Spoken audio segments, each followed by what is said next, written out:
Subscribe करिए हमारे channel target UP TET CTET को और बेल आइकन को दबाइए। हेलो फ्रेंड्स, मैं रेनू स्वागत करती हूँ आप सभी भावी अध्यापक एवं अध्यापिकाओं का आपके अपने channel target UP TET CTET में। दोस्तों, आज की इस क्लास में हम पढ़ने वाले हैं व्यक्तित्व के निर्धारक या व्यक्तित्व विकास को प्रभावित करने वाले कारक, डिटर्मिनेंट्स ऑफ पर्सनैलिटी ऑफ और फैक्टर्स अफेक्टिंग पर्सनैलिटी डेवलपमेंट। देखिए, व्यक्तित्व के निर्धारक से तात्पर्य कुछ ऐसे कारकों से होता है जिनसे व्यक्तित्व का विकास प्रभावित होता है। इस तरह के कारकों को 3 भागों में बांटा गया है। ऐसे कारक जिनका संबंध व्यक्ति की आनुवांशिकता अथवा जैविक प्रक्रियाओं से होता है उन्हें जैविक कारक कहते हैं। कुछ कारक ऐसे होते हैं जिनका संबंध व्यक्ति के वातावरण से होता है, उन्हें वातावरणीय कारक कहते हैं। जन्म के बाद व्यक्ति का पालन पोषण किसी समाज अथवा संस्कृति के वातावरण में होता है, अतः वातावरण से संबंधित कुछ ऐसे कारक होते हैं जो व्यक्ति के विकास को प्रभावित करते हैं। तीसरे कारक मनोवैज्ञानिक कारक होते हैं। दोस्तों, यहाँ पर देखिए, व्यक्तित्व के निर्धारकों में इस तरीके से व्यक्तित्व के निर्धारक यानी कि डिटरमिनेंट्स ऑफ पर्सनैलिटी, यहाँ पर देखिए जैविक कारक यानी कि बायोलॉजिकल फैक्टर, फिर है मनोवैज्ञानिक कारक यानी कि साइकोलॉजिकल फैक्टर, और फिर है वातावरण संबंधी कारक यानी कि इन्वायरमेंटल फैक्टर। ठीक है, तो देखिए, अंतःस्रावी ग्रंथियां ये होती हैं जैविक कारकों के अंतर्गत। इसके अलावा व्यक्ति की शरीर रचना और फिर है शारीरिक रसायन। और अंतःस्रावी ग्रंथियों में पीयूष ग्रंथि, अभिवृक्क ग्रंथियां, गल ग्रंथि और यौन ग्रंथि ये सब आते हैं। अब देखिए, वातावरण संबंधी कारकों में सामाजिक कारकों में उनके पास पड़ोस के लोग और विद्यालयी प्रभाव। ठीक है, और सांस्कृतिक कारक, यहाँ पर आप देखिए वातावरणीय संबंधी कारक में ही सांस्कृतिक कारक भी होते हैं। अब सबसे पहले यहाँ पर हम पढ़ेंगे जैविक कारक के बारे में कि किस तरीके से किसी व्यक्ति के व्यक्तित्व को ये लोग निर्धारित करते हैं। तो देखिए, जैविक कारक से तात्पर्य ऐसे कारकों से होता है जो आनुवांशिक होते हैं तथा जो जन्म या जन्म के पहले से ही व्यक्ति में विद्यमान होते हैं और व्यक्ति के विकास को प्रभावित करते हैं। ऐसे प्रमुख कारक निम्न हैं। ठीक है, पहला है अंतःस्रावी ग्रंथियां, तो इंडोक्राइन ग्लैंड्स। प्रायः यह देखा गया है कि कभी कभी हम बहुत सक्रिय या एक्टिव तथा कभी कभी निष्क्रिय या पैसिव हो जाते हैं, कभी कभी उदास हो जाते हैं। इसका कारण यह है कि शरीर में कुछ ऐसे रासायनिक परिवर्तन होते हैं जिनका नियंत्रण कुछ ग्रंथियों द्वारा होता है। उन ग्रंथियों का वर्णन निम्न लिखित है। तो यहाँ पर आप देखिए शीर्ष ग्रंथि, फिर है पीयूष ग्रंथि, फिर है उपगल ग्रंथियां, फिर है गल ग्रंथि यहाँ पर, फिर उसके बाद देखिए आप थाइमस ग्रंथि, उसके बाद यहाँ पर उदर ग्रंथि होता है, उदर मतलब पेट होता है, आपको पता है।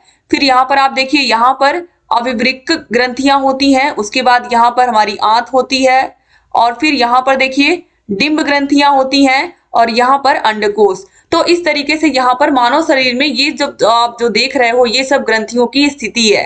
ठीक है, तो कहाँ पर कौन सी ग्रंथि होती है स्पष्ट रूप से आप देख सकते हैं। अब सबसे पहले यहाँ पर हम पीयूष ग्रंथि की बात करेंगे जो कि हमारे यहाँ पर होती है। देखिए, पीयूष ग्रंथि, इसका स्थान मस्तिष्क में होता है तथा अधिक हार्मोन्स स्रावित होने से व्यक्ति के शरीर की लंबाई अधिक व कम होने से व्यक्ति बौना हो जाता है। इस ग्रंथि के अग्रभाग से सोमैटोट्रोकिन नामक हार्मोन स्रावित होता है। इस हार्मोन के सहारे पीयूष ग्रंथि अन्य ग्रंथियों जैसे कि एड्रिनल ग्रंथि, कंठ ग्रंथि आदि के कार्यों पर अपना नियंत्रण रखती है। तो याद रखिएगा, जो पीयूष ग्रंथि होती है ये एड्रिनल ग्रंथि, कंठ ग्रंथि आदि के कार्यों पर अपना नियंत्रण रखती है। ठीक है, इसके बाद देखिए यहाँ पर हम पढ़ेंगे अभिवृक्क ग्रंथि क्या होती है, एडर्नल ग्लैंड क्या होती है। ठीक है, तो इस ग्रंथि का स्थान वृक्क यानी कि किडनी के ऊपर होता है। इसके द्वारा ही व्यक्ति की सांवेगिक स्थिति का नियंत्रण होता है। भय, क्रोध आदि संवेग इस हार्मोन का अधिक महत्व है, इसलिए इसे आपातकालीन हार्मोन या इमरजेंसी हार्मोन्स भी कहा जाता है। इसके बाद है गल ग्रंथि यानी कि थायराइड ग्लैंड, ये बहुत बहुत महत्वपूर्ण है। तो गल ग्रंथि का व्यक्तित्व पर अधिक प्रभाव पड़ता है। इसके नष्ट हो जाने पर श्लेष्मकाय यानी कि माइक्रोडेमा नामक रोग हो जाता है। इस रोग में व्यक्ति के शरीर में शिथिलता छा जाती है, मस्तिष्क एवं पेशियों की क्रिया मंद पड़ जाती है, चमड़ी पर सूजन आ जाती है, स्मृति मंद होने लगती है, ध्यान केंद्रित नहीं हो पाता है, चिंतन करना कठिन हो जाता है। जन्म से ही इस ग्रंथि के न होने पर बालक की बुद्धि का विकास नहीं होता। आप समझ सकते हो कि गल ग्रंथि यानी कि थायराइड ग्रंथि कितनी महत्वपूर्ण होती है व्यक्ति के शरीर में। आजाम्बुक बाल, बौने, कुरूप और मूढ़ बुद्धि बालक इसी ग्रंथि के प्रभाव का परिणाम है। इस ग्रंथि के बहुत अधिक क्रियाशील होने पर व्यक्ति में तनाव, अशांति, चिड़चिड़ापन, चिंता और अस्थिरता दिखाई पड़ती है। वृद्धि के काल में गल ग्रंथि की क्रिया अधिक होने पर शारीरिक विकास, विशेषतया लंबाई के विकास में अधिक तेजी दिखाई पड़ती है। इस प्रकार संक्षेप में गल ग्रंथि की क्रिया की अधिकता और कमी के साथ साथ शरीर की क्रिया में अधिकता और कमी दिखाई पड़ती है। यद्यपि अन्य प्रभावों के कारण भी शरीर में यही परिवर्तन देखा जा सकता है। यौन ग्रंथि, सेक्स ग्लैंड, इस ग्रंथि के विकास से स्त्रियों में स्त्रियोचित गुणों तथा पुरुषों में पुरुषोचित गुणों का विकास होता है। इसके बाद है शरीर रचना यानी कि फिजिक। यद्यपि आजकल व्यक्ति पर प्रभाव डालने वाले जैविकी कारकों में अंतःस्रावी ग्रंथियों को ही सबसे अधिक महत्वपूर्ण माना जाता है, परंतु जैविकी कारकों, शारीरिक रचना और शारीरिक रसायन का वर्णन भी प्रासंगिक होता है। दैनिक व्यवहार में हम देखते हैं कि व्यक्ति की शारीरिक रचना से उसके स्वभाव का कुछ न कुछ संबंध अवश्य होता है। अतः मोटे व्यक्ति हंसी मजाक पसंद करने वाले, आराम पसंद और सामाजिक दिखाई पड़ते हैं और दुबले पतले व्यक्ति संयमी, तेज और चिड़चिड़े होते हैं। शरीर रचना तथा स्वभाव के संबंध में समझने के लिए बहुत से प्रयोग किए गए हैं, परंतु इस विषय में स्पष्ट प्रमाण नहीं मिल सके हैं। वास्तव में शारीरिक रचना एवं व्यक्तित्व में निश्चित रूप से संबंध स्थापित करने के लिए अभी और प्रयोगों की आवश्यकता है।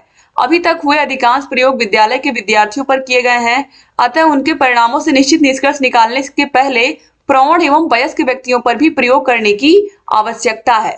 ठीक है, इसके बाद भी सह संबंध यानी कि कोरिलेशन के आधार पर भी प्रश्न रह जाता है।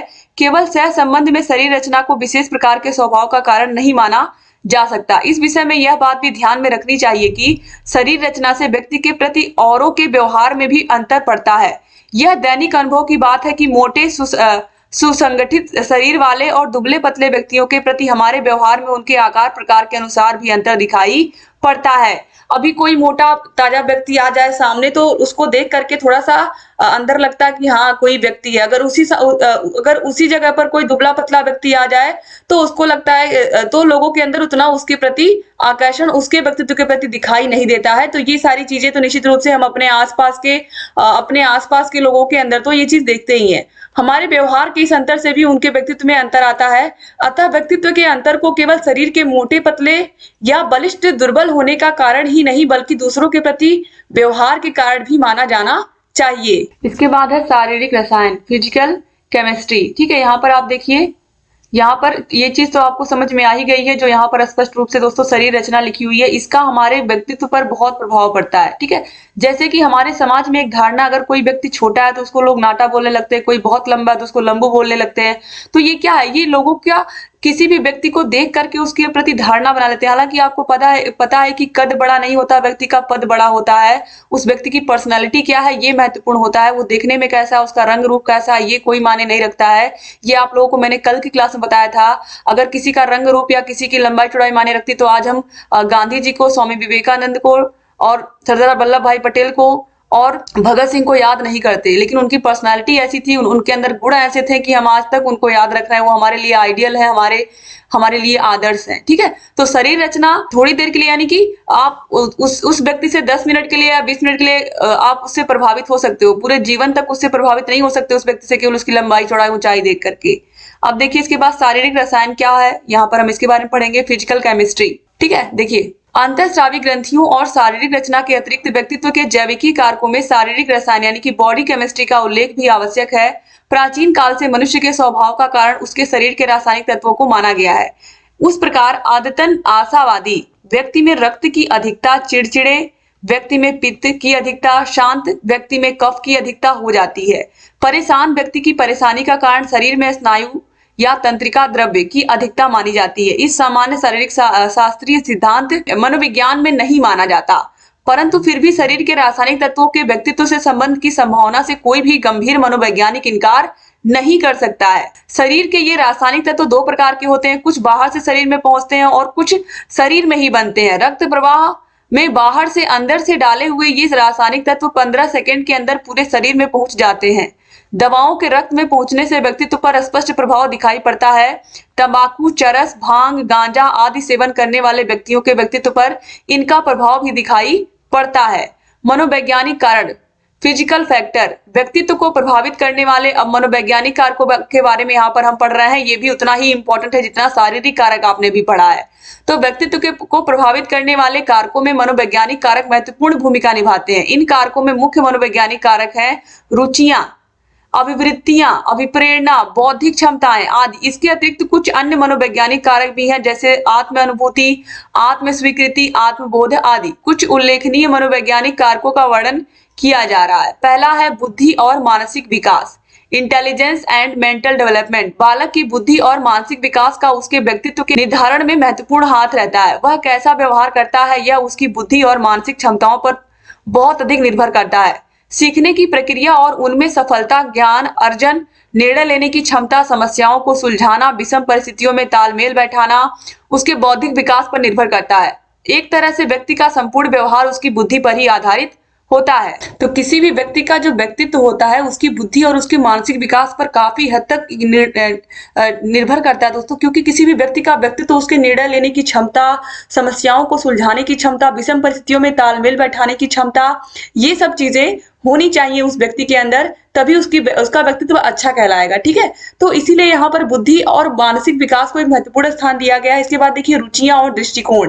तो देखिए व्यक्ति कैसी रुचि रखता है और उसका कैसा दृष्टिकोण है, इसका प्रभाव उसके व्यक्तित्व पर पड़ता है। हम जिन वस्तुओं और कार्यों में रुचि रखते हैं वही कार्य करना चाहते हैं और वही बातें सुनना चाहते हैं। जिनमें हमें रुचि नहीं होती है, सकारात्मक दृष्टिकोण वाले व्यक्तियों को पसंद किया जाता है। जिनका दृष्टिकोण नकारात्मक होता है उनसे हम दूरी बना लेते हैं। उनमें कोई संदेह नहीं है कि मनोवैज्ञानिक निर्धारकों के रूप में रुचियों एवं दृष्टिकोण सशक्त भूमिका निभाने की पूरी क्षमता रखता है। ये बात बिल्कुल सही है कि जो हमारे आसपास नेगेटिव लोग होते हैं, जो अगर हम कोई भी चीज दिखाते हैं उन्हें, तो वो खाली उसमें कमियां ढूंढते हैं, और जो लोग खाली कमियां ढूंढते हैं वो लोग हमें बिल्कुल पसंद नहीं होते हैं।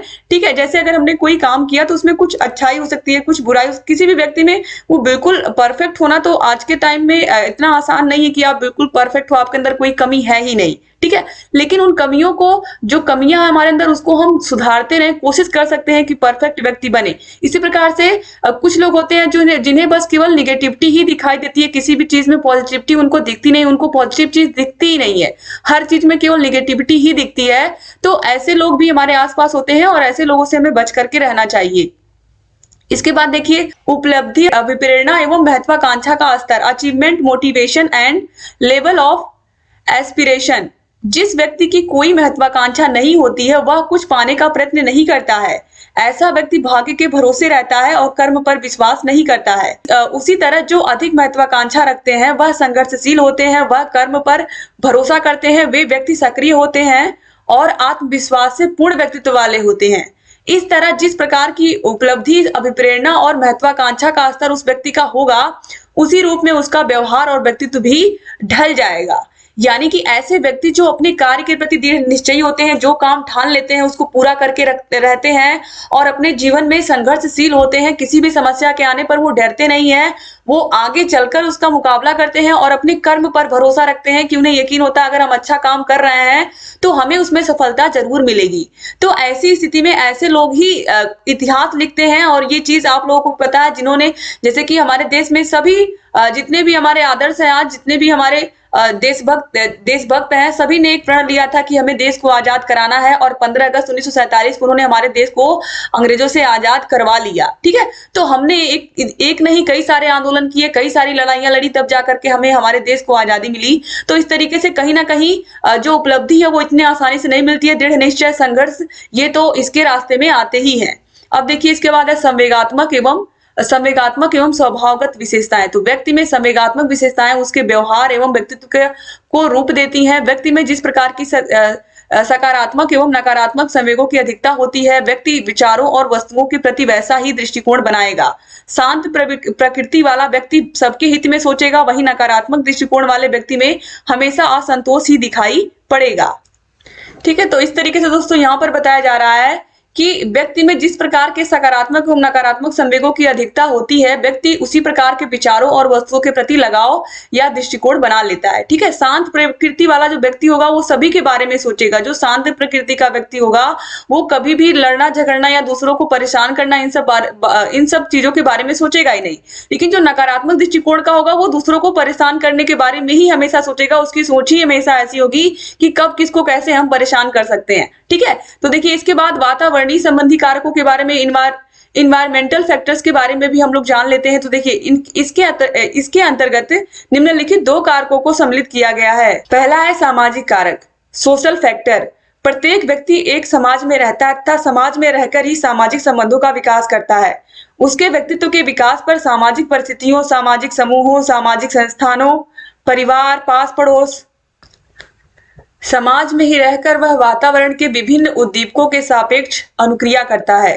सामाजिक नियमों व प्रतिबंधों को स्वीकार करते हुए ही समाज में अपना स्थान बनाने का प्रयास करता है। ठीक है, तो जो वातावरण संबंधी कारक होते हैं ये बहुत बहुत महत्वपूर्ण होते हैं, क्योंकि प्रत्येक व्यक्ति समाज में ही रहता है और समाज में उसके आसपास के लोग जिस तरीके का व्यवहार करते हैं, आस पड़ोस में का उसके ऊपर पूरा प्रभाव पड़ता है। क्योंकि आप देखते हो आसपास, अगर बच्चे के आसपास का माहौल खराब है, जहां पर लोग गाली गलौज करते हैं, आप शब्द बोलते हैं, तो आप देखोगे उस बच्चे के अंदर भी ऐसे वर्ड्स का वो भी यूज करने लगता है। खासकर हम लोग जा रहे हैं गाँव में पढ़ाने, तो हम लोग देखते हैं छोटे बच्चे, अगर उनके आसपास के बच्चे कुछ अपशब्द शब्दों का प्रयोग करते हैं, तो वही बच्चे भी उन्हीं शब्दों का प्रयोग विद्यालय में करने लगते हैं। ठीक है, तो इस तरीके से जो आसपास का माहौल होता है वो निश्चित रूप से हमारा जो व्यक्तित्व है उसको प्रभावित करता है। इसके बाद देखिए, सामाजिक वातावरण में अनेक ऐसी संरचनाएं हैं जो व्यक्तित्व के विकास को किसी न किसी रूप में प्रभावित करती हैं। मनोवैज्ञानिकों ने इन कारकों से संबंधित बहुत से प्रयोगों का भी वर्णन किया है। इन सभी कारकों की व्याख्या यहाँ संभव नहीं है, परंतु उनमें से कुछ कारकों की व्याख्या निम्नलिखित है। पहला है पास पड़ोस, नेबरहुड। पास पड़ोस के वातावरण का बालक के व्यक्तित्व पर अधिक प्रभाव पड़ता है। जैसा पड़ोस वैसा बालक, यह उचित अक्षरशः सत्य है। हार्लॉक के अनुसार शब्दों में अनुशासन की भावना, समझदारी, उत्तरदायित्व, आत्मसम्मान आदि शील गुणों का विकास होता है। दूसरी तरफ यदि पास पड़ोस में चोर, डकैत, अपराधी व्यक्ति अधिक होते हैं तो बच्चे भी उनके व्यवहारों का अनुकरण करने लगते हैं। वह धीरे धीरे उनमें भी असामाजिक शील गुण विकसित होने लगते हैं। जैसा कि मैंने पहले ही आपको कहा कि पास पड़ोस के लोगों का बच्चों के व्यक्तित्व पर बहुत ज्यादा प्रभाव पड़ता है। अगर पास पड़ोस में चोर, डकैत, इस तरीके के अपराधी प्रवृत्ति के लोग रह रहे हैं तो अपराधी प्रवृत्ति उन बच्चों में भी आ जाती है। इसीलिए जब किसी बच्चे का व्यवहार अच्छा नहीं होता है तो हम यही कहते हैं कि तुम्हारे घर पर यही सिखाया गया। आखिर में हम बच्चों को ऐसा क्यों कहते हैं? क्योंकि हम ये चीज सीखते आ रहे हैं कि जो जिस तरीके का व्यवहार हमारे घर में हमारे आस पास हमारे बड़े करते हैं, हम भी उसी प्रकार का व्यवहार उनसे सीख करके करते हैं। ठीक है, तो इस तरीके से पास पड़ोस का, हमारे एनवायरनमेंट का, हमारे परिवार का हमारे ऊपर, हमारे जीवन में तो प्रभाव पड़ता है, हमारे व्यक्तित्व में साफ साफ इसका प्रभाव झलकता है। इसके बाद है विद्यालयी प्रभाव। विद्यालयी प्रभाव के अंतर्गत देखिए, बालक के व्यक्तित्व पर शिक्षक व साथियों का प्रभाव पड़ता है। शिक्षक का व्यक्तित्व व बालक के प्रति उसका व्यवहार, इन दोनों बातों का बालक के व्यक्तित्व पर प्रभाव पड़ता है। शिक्षक के विचारों तथा नैतिक आचरण से बालक के विचारों व नैतिक आचरण पर प्रभाव पड़ता है। वह शिक्षक का व्यक्तित्व प्रभावशाली न होने पर बालक के व्यक्तित्व पर प्रभाव नहीं पड़ता है। सामान्यतः विद्यालय में बालक के सहपाठी ही उसके साथी होते हैं। बड़ी आयु या ऊंची कक्षा का विद्यार्थी छोटी आयु या छोटी कक्षा के विद्यार्थियों के साथ अधिकार पूर्वक व्यवहार करता है। यह व्यवहार स्नेहपूर्ण भी हो सकता है व निर्दयी भी, परंतु बालक के व्यक्तित्व पर सहपाठियों का अथवा विद्यालय के साथियों का सबसे अधिक प्रभाव खेल या क्रीड़ा समूह के प्रभाव के रूप में पड़ता है। वास्तव में घर से निकलकर विद्यालय जाने के बाद विद्यालय के शिक्षक तथा साथी बालक के सामाजिक दायरे के महत्वपूर्ण अंग बन जाते हैं। बालक के समाज में घर के अतिरिक्त विद्यालय भी शामिल हो जाता है। अतः विद्यालय का उसके व्यक्तित्व पर यह प्रभाव पड़ता है, जो कि बाद में समाज या विद्यालय से निकलकर समाज में पहुंचने पर विद्यालय के समान परिस्थिति आने पर उस व्यक्ति का आचरण व व्यवहार यही रहता है जो विद्यालयी जीवन में रहता है। सख्ती से पेश आने वाले माता पिता के बच्चों में अधीनस्थता का गुण अधिक विकसित हो जाता है। माता पिता से अधिक दुलार प्यार मिलने पर बच्चे लज्जालु व सामूहिक रूप से अस्थिर हो जाते हैं। तो बहुत अधिक लाड प्यार भी नहीं जरूरी है और बहुत अधिक सख्ती भी नहीं जरूरी है बच्चों के प्रति। जब जहां पर जिसका प्रयोग करना हो तभी किया जाए। ठीक है, अब इसके बाद देखिए है सांस्कृतिक कारक। मैकाइबर और पेज के अनुसार संस्कृति रहने और सोचने के ढंगों में, दैनिक क्रियाओं में, कक्षा में, साहित्य में, धर्म में, मनोरंजन व सुखोपयोग में हमारी प्रकृति की अभिव्यक्ति है। दूसरे शब्दों में संस्कृति एक व्यापक शब्द है जिसका अर्थ समाज के रीति रिवाजों, परंपराओं, रहन सहन, आदतों पर तौर तरीकों से होता है। इस प्रकार हम कह सकते हैं कि परिवार, विवाह, खान पान, रहन सहन, रीति रिवाज, परंपरा, धर्म आदि में एक देश का दूसरे देश के व्यक्तियों में भिन्न स्वरूप संस्कृति के प्रभाव के कारण होता है। भारत जैसे विशाल देश में एक कोने से दूसरे कोने में परस्पर आचार विचार आदि में संस्कृति के कारण भिन्नता पाई जाती है। तो इस तरीके से यहाँ पर आप लोगों ने देख लिया कि यहाँ पर ये जो पूरा का पूरा व्यक्तित्व के को प्रभावित करने वाले कारक हैं। यहाँ पर इन तीनों के बारे में जैविक कारक कौन कौन से हैं, मनोवैज्ञानिक कारक क्या है और वातावरणीय कारक क्या है, तीनों के बारे में अच्छे से आप लोगों ने पढ़ लिया। तो उम्मीद करती हूँ क्लास आपको पसंद आई होगी। क्लास अच्छी लगी तो लाइक करिएगा, क्लास को शेयर करना मत भूलिएगा। Thank you so much. और अगर चैनल को सब्सक्राइब नहीं किया अभी तक तो प्लीज सब्सक्राइब कर दीजिए। और जहाँ कहीं कोई भी डाउट है आप कमेंट बॉक्स में कमेंट करके हमें बता सकते हैं। और पिछली क्लासेस को अगर आपने नहीं देखा है तो डिस्क्रिप्शन बॉक्स और कमेंट बॉक्स में आपको लिंक मिल जाएगी। Thank you so much class को पूरा देखने के लिए। जय हिंद दोस्तों।